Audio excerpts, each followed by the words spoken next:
Bonjour,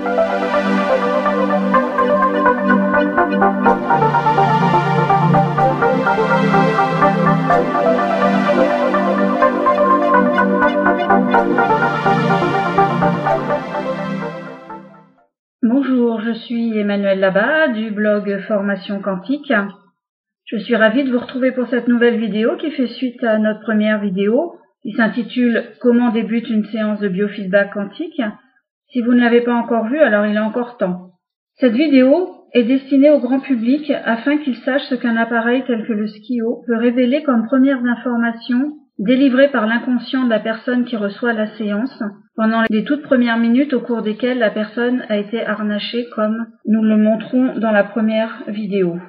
Je vous rappelle aussi que cette vidéo est également un outil de formation à l'attention des praticiens de biofeedback quantique et en santé naturelle qui leur montre bien que nous avons un corps électrique. Je vous invite à lire le chapitre « Définition du trivector » dans l'article « Biofeedback quantique, la base de la médecine et des thérapies quantiques » publié sur notre blog.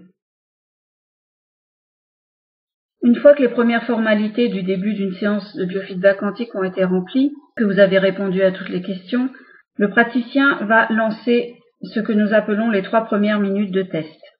Vous voyez la matrice du SKIO qui comporte tous les éléments qui vont être testés. Le test dure environ 3 minutes et va révéler la réaction à des milliers de composants et montrera les points faibles et forts du moment. En fait, une série de questions va être envoyée à votre corps et à votre inconscient en boucle 3 fois. Le corps et l'inconscient vont renvoyer une réponse qui sera prise en compte lors de la deuxième boucle.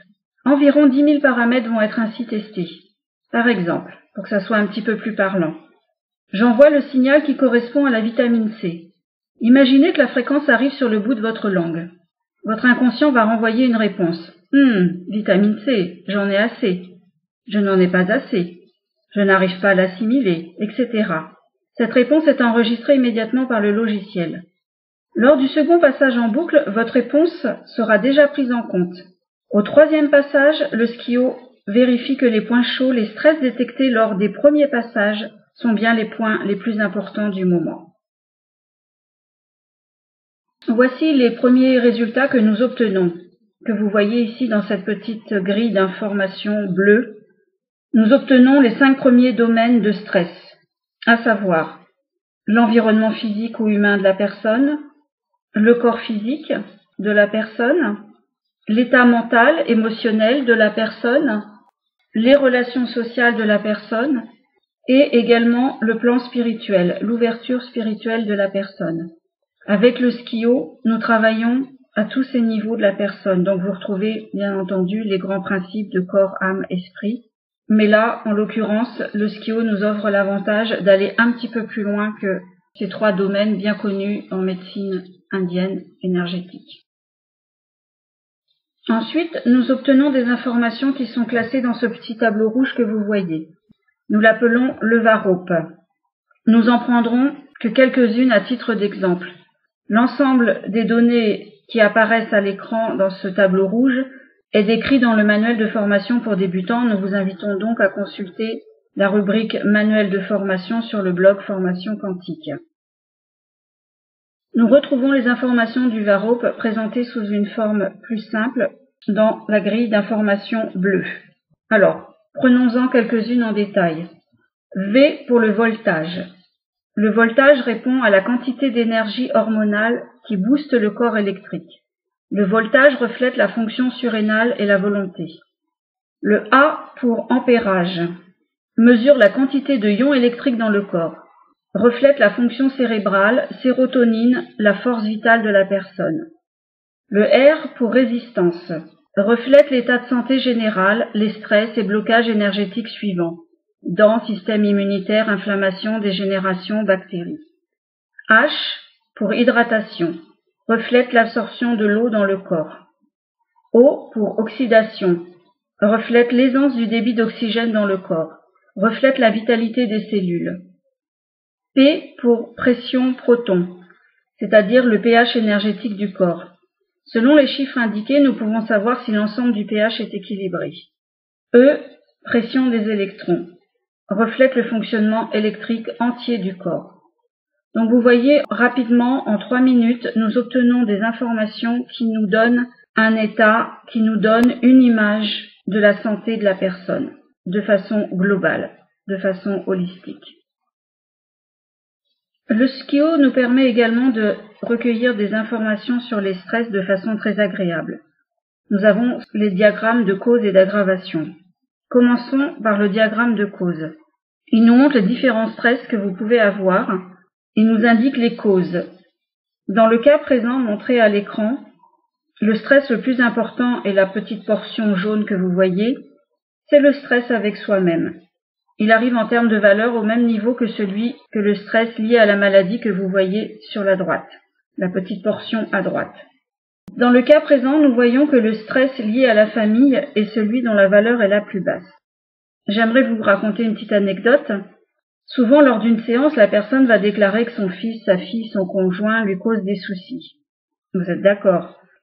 Or, bien souvent, en séance biofeedback, l'inconscient nous révèle que la personne est stressée à cause d'elle-même.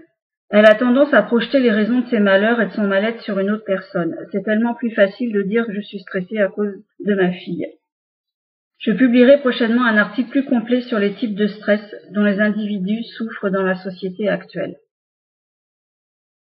Le deuxième diagramme nous montre les risques d'aggravation.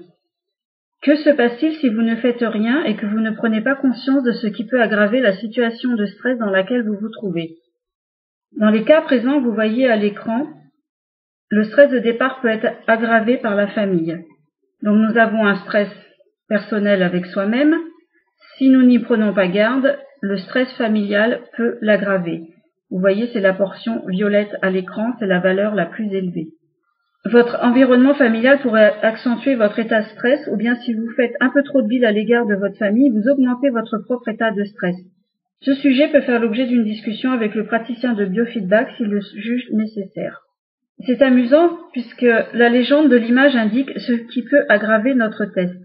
C'est une erreur de frappe involontaire de ma part, mais elle souligne ce qui peut se passer après avoir reçu une séance de biofeedback quantique, après avoir fait le point avec vous-même. Vous ne tenez pas compte des conseils qui vous ont été donnés.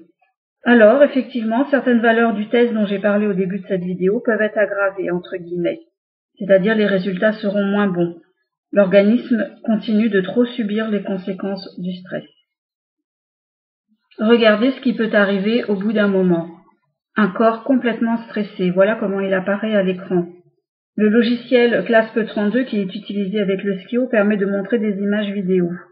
En fonction des individus, seulement une zone du corps apparaîtra en rouge et indiquera là où se loge le stress.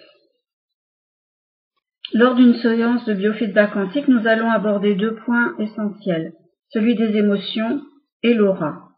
Commençons par le schéma émotionnel d'une personne. Nous vous invitons à consulter notre dossier complet sur les émotions sur le blog. Vous y trouverez tous les liens qui vous renverront vers les différents articles qui ont déjà été publiés. Donc voici à quoi ressemble le schéma émotionnel d'une personne après ces fameuses 3 minutes de test. Nous avons des pics avec des valeurs élevées et des valeurs très basses. Nous pouvons bien entendu à tout moment discuter avec la personne. Mais bien souvent, celle-ci s'est endormie, puisque nous avons réussi à la mettre dans un état de relaxation et bien souvent elle arrive fatiguée lors de la séance. Donc pour moi, il n'est pas question de la réveiller pour lui parler de ses émotions. Nous pouvons très bien le faire en fin de séance. Que fait-on et comment procédons-nous pour remettre en équilibre le schéma émotionnel d'une personne? Vous voyez, nous avons un menu thérapie. Sur un plan purement vibratoire, le SKIO nous propose un choix de thérapie. Il suffit en fait de cliquer sur l'un des choix et de patienter que le travail vibratoire se fasse. Si nécessaire, nous pouvons lancer la thérapie jusqu'à 3 fois. Au bout de quelques minutes, vous pouvez déjà voir à l'écran qu'un rééquilibrage a été réalisé. En haut à gauche, indiqué en rouge, nous obtenons un taux de rectification de 102%. Cela nous indique que l'inconscient de la personne a bien voulu accepter les rectifications. Si vous retournez en arrière avec la vidéo sur le premier plan montrant le schéma émotionnel d'une personne, vous verrez que les pics et les valeurs les plus basses ont changé, qu'il y a eu du mouvement dans le schéma. L'aura. Voici pour terminer une image de l'aura d'une personne. Une belle aura, nette, brillante. En santé naturelle, nous prenons en compte le champ énergétique d'une personne. J'aimerais vous lire le passage d'un livre qui a été écrit par Martin Brofman. Tout peut être guéri. Cette personne s'est soignée lui-même d'un cancer. Voici ce qu'il dit sur l'aura. Un changement dans la conscience crée un changement dans le champ énergétique. Un changement dans le champ énergétique apparaîtra avant qu'un changement n'apparaisse au plan physique. Ainsi, les événements se déroulent dans cet ordre. De la conscience au champ énergétique, puis à la structure physique, le corps. Lorsqu'on observe le processus de cette manière, on s'aperçoit que ce n'est pas le corps physique qui crée le champ énergétique, mais plutôt le champ énergétique, l'effet de la conscience qui crée le corps physique. Ce qui nous apparaît comme le corps physique n'est que le résultat final d'un processus qui commence avec la conscience. Chez un individu en bonne santé, équilibré, l'écoulement de l'énergie est harmonieux. Sa conscience est en mesure de réagir de manière appropriée à toutes les situations auxquelles il est confronté. Lorsqu'un individu prend une décision qui bloque le flux de cette énergie, et si le blocage est suffisamment intense, il en résultera un symptôme sur le plan physique. Dans le cas présent, vous voyez une aura qui est magnifique.